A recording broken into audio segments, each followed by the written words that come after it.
Hey everyone, welcome back to another explainer for the Disneyland Hotel Diaries. Today, we're looking squarely at a spot that pops up all the time when you're planning a trip to the happiest place on Earth. We're going to unpack the data, the guest feedback, and the absolute realities of staying at the Anaheim Desert Inn Suites. So to set the stage here, let's take a look at the property itself. This is the Anaheim Desert Inn and Suites. Now, the absolute biggest draw for this place, and honestly the reason it's constantly booked solid, is its location. It sits right on South Harbor Boulevard, and when I say right on Harbor, I mean it's literally directly across the street from the Disneyland Resort. If you've ever planned a theme park vacation, you know that proximity is just everything. And this hotel claims to offer some of the absolute best positioning in the entire Anaheim area. But before we get into the nitty-gritty details, we gotta look at the numbers. The Anaheim Desert Inn and Suites is pulling a very solid 4.1 star rating out of 5. And what makes that number actually matter is that it's not just based on a couple of random opinions. This is aggregated from over 4,000 individual guest reviews.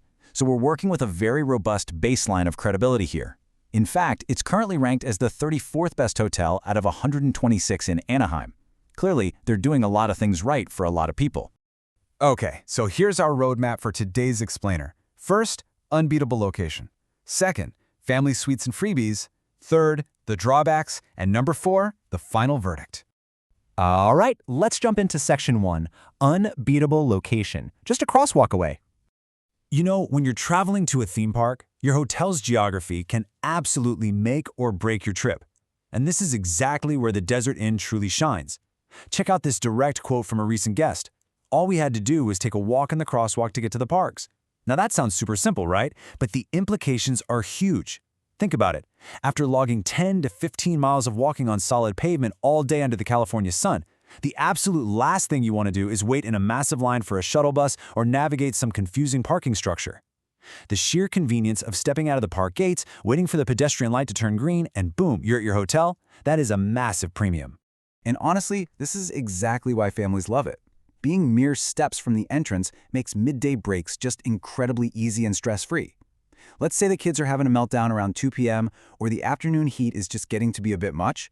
You can seamlessly leave the park, go take a quick nap in your air-conditioned room, maybe grab a splash in the pool, and then head right back for the evening fireworks without ever having to move your car or stress over transit schedules. It fundamentally changes how you experience the parks. Moving right along to section 2, family suites and freebies, space for everyone. Taking a look inside these suites, the variety is actually really impressive. Now, they do offer your standard Deluxe King rooms, sure, but their biggest selling point, these massive family suites that can accommodate up to 10 people. That is incredibly rare for properties located this close to the main gate. So instead of having to book 2 or 3 separate hotel rooms, larger groups can just consolidate. And with prices ranging from $205 to $410 a night, this represents a highly competitive value for the Anaheim market. And it's not just about the extra square footage either. The property really leans into these budget-friendly freebies.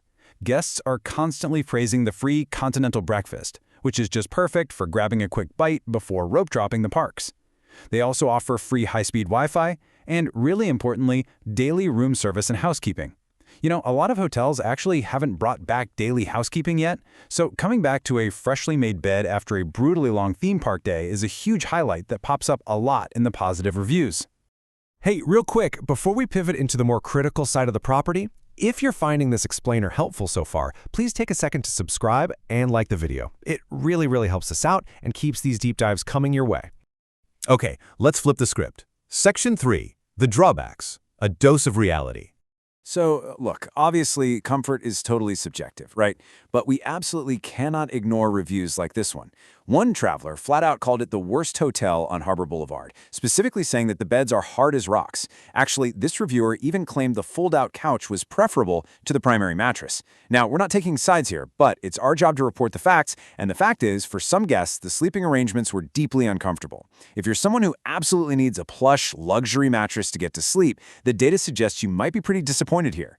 And the sleeping issues kind of build into this next set of complaints about the building itself. See, this is a motel-style building, which means it has exterior open-air corridors. Because the building goes up 6 to 7 floors, those high open walkways effectively act like a giant amphitheater. Guests regularly report that noise from the surrounding parking lots drifts right up and is totally audible at all hours. Couple that with complaints about inadequate curtains failing to block out those really harsh artificial parking lot lights, and well, you've got a recipe for a really rough night's sleep if you're a light sleeper. Oh, and here is a detail that is just surprisingly frustrating for travelers on their departure day. You know how most hotels in the area offer free baggage storage at the front desk so you can go enjoy your last day at the parks? Well, according to guest reports, the Desert Inn does not do that. Instead, they require you to use these small storage lockers that cost quarters. And if you have large, checked baggage-sized suitcases, this can instantly become a major logistical headache right at the very end of your magical vacation. Which brings us to Section 4, the final verdict. Is it actually worth it? So let's put it all together and visually summarize this. On the pro side, you've got a location that literally can't be beaten, you're getting genuine value for your dollar, and you have that incredibly rare ability to sleep up to 10 people in a single suite. But then on the con side, you are absolutely rolling the dice with potentially rock-hard beds, you're battling excessive noise and light from that motel-style architecture, and you're dealing with annoying nickel-and-dime locker fees for your luggage. It is a really stark contrast between pure, undeniable logistical convenience and foundational sleeping comfort. So what does this all mean for you? It really boils down to one ultimate question you have to ask yourself before booking. Is that incredibly short walk worth the potentially hard beds? For thousands of guests who rate it highly, the answer is a resounding yes. But for others, a bad night's sleep just ruins the whole trip. You decide. Thanks so much for hanging out with me for this explainer, and I'll catch you on the next deep dive.